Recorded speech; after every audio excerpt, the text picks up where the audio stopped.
ছাত্রছাত্রীরা, তো আমরা দেখো যে ফল খাই, পাকা ফল, বেশিরভাগ কাঁচা ফল, এমনকি কিছু পাকা ফলে আমরা স্বাদে টক পাই। কেন টক পাই? না, এর মধ্যে এমন একটা রাসায়নিক পদার্থ আছে যে রাসায়নিক পদার্থটা এটাকে স্বাদে টক করে। তোমরা নিশ্চয়ই বুঝতে পেরে গেছো যে আজকে আমরা কি পড়াতে চাইছি। আজকে সেই রাসায়নিক পদার্থটা পড়াচ্ছি যেটাকে আমরা বলছি অ্যাসিড।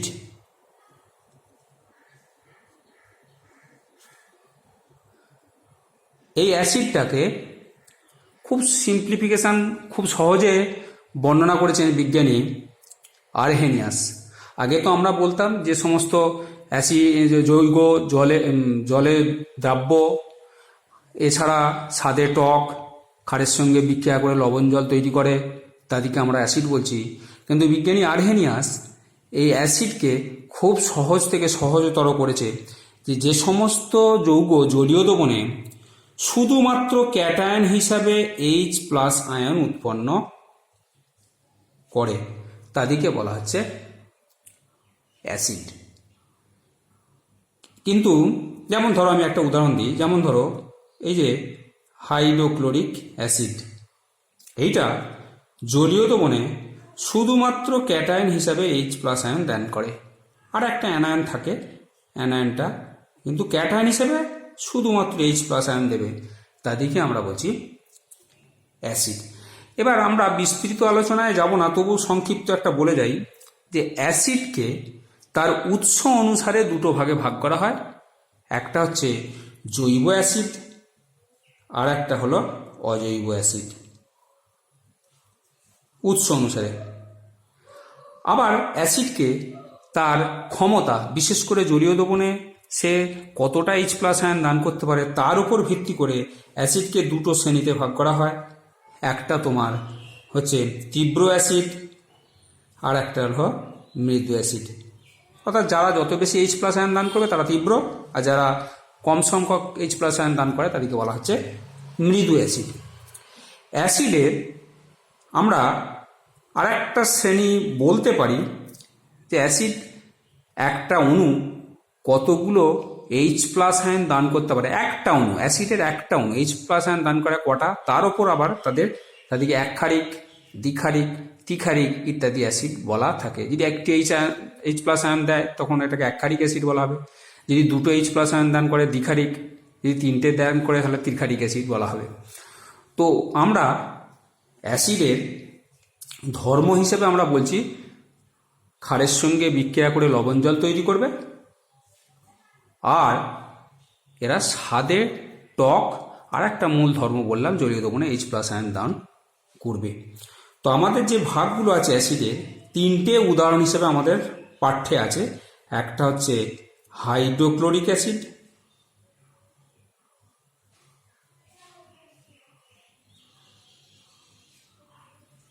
হাইড্রোক্লোরিক অ্যাসিড যাকে আমরা বলছি HCl।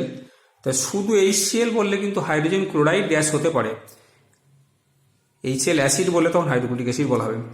এটা কি জিনিস না, হাইড্রোজেন ক্লোরাইড গ্যাসকে জলে দ্রবীভূত করলে, এই হাইড্রোজেন ক্লোরাইড গ্যাস যখনই একে জলের মধ্যে দ্রবীভূত করা হয় তখন সেই জলীয় দ্রবণটাকে বলা হবে হাইড্রোক্লোরিক অ্যাসিড।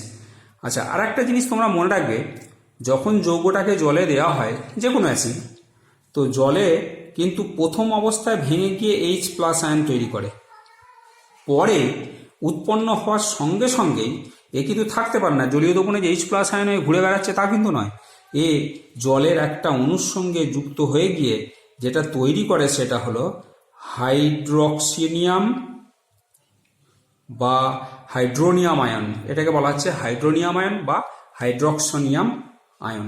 তো হাইড্রোক্লোরিক অ্যাসিডে এসো, আমরা হাইড্রোক্লোরিক অ্যাসিডের তার ধর্ম, আমরা এই বিষয়টা নিয়ে আজকে বিরাট আলোচনা করি। সেটা হলো প্রথমত হচ্ছে এর ক্ষারের সঙ্গে বিক্রিয়া।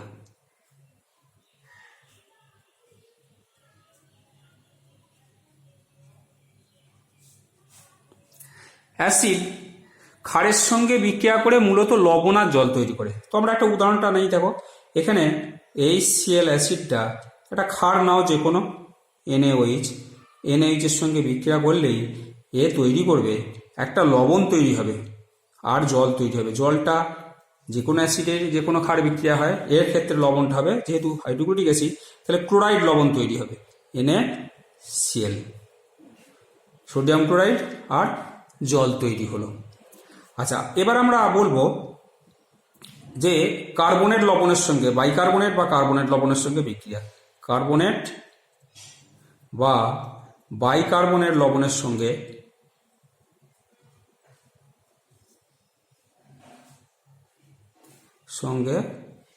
বিক্রিয়া। দেখো আমরা একটা কার্বনেট লবণ নিচ্ছি, যেমন ধরো সোডিয়াম কার্বনেট, এর সঙ্গে যদি আমরা অ্যাসিডটা মেশাই তাহলে কি হবে, একটা বুদবুদ আকারে গ্যাস তৈরি হবে। গ্যাসটা কি হয় তা আমরা সমীকরণটা দেখে তোমরা বুঝতে পারবে। তোমরা বুঝে গেছো যে কোন গ্যাসটা তৈরি হচ্ছে, না কার্বন ডাইঅক্সাইড গ্যাস নির্গত হবে। আমি ব্যালেন্সটা করে দেখাচ্ছি না, ব্যালেন্সটা করে করতে পারো তোমরা। তাহলে যে কোনো বাইকার্বনেট লবণের সঙ্গে অ্যাসিডের বিক্রিয়া হলে একটা বুদবুদ আকারে গ্যাস নির্গত হবে, সেটা হলো কার্বনেট লবণ। আমরা কার্বন ডাইঅক্সাইড সেটা বাইকার্বনেট লবণ। আবার দেখো আমি একটা কার্বনেট লবণ নিচ্ছি CaCO3, এটা দাঁড়ানো তোমরা চকের মধ্যে থাকে ক্যালসিয়াম কার্বনেট লবণ বা মার্বেল পাথর থাকে, চকটা নিয়ে চকটার উপর একটা তাকে আমাদের যে প্লাস্টার অফ প্যারিস দিয়ে জমানো থাকে, জমে আছে, কিন্তু ক্যালসিয়াম কার্বনেট লবণটা থাকে। এর উপর দিয়েও তুমি যদি ওই অ্যাসিড দাও, সেক্ষেত্রে শুধু চকের ওপর তুমি ফোটা ফোটা করে অ্যাসিডটা দাও, তাহলেই দেখবে বুদবুদ আকারে একটা গ্যাস নির্গত হচ্ছে। এই গ্যাসটাও হবে কিন্তু কার্বন ডাইঅক্সাইড। অর্থাৎ আমরা এটা দিয়ে কি বলতে চাইলাম, যে কোনো বাইকার্বনেট বা কার্বনেট লবণের সঙ্গে এই অ্যাসিডের বিক্রিয়ার একটা ধর্ম হলো কার্বন ডাইঅক্সাইড নির্গত করবে। আচ্ছা, এরপরে দেখো ধাতুর সঙ্গে বিক্রিয়া। ধাতুর সঙ্গে বিক্রিয়াগুলো তোমরা জানবে যে একটা তড়িৎ সক্রিয়তা শ্রেণী রয়েছে ধাতুর, তার বিক্রিয়া করার ক্ষমতা অনুসারে।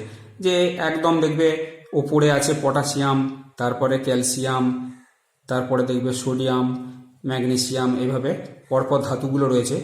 এইসব দিতে দিতে একটা জায়গায় আসবে দেখবে যে হাইড্রোজেন, তারপরে হচ্ছে কপার, তারপরে সিলভার, তারপরে গোল্ড, এরকম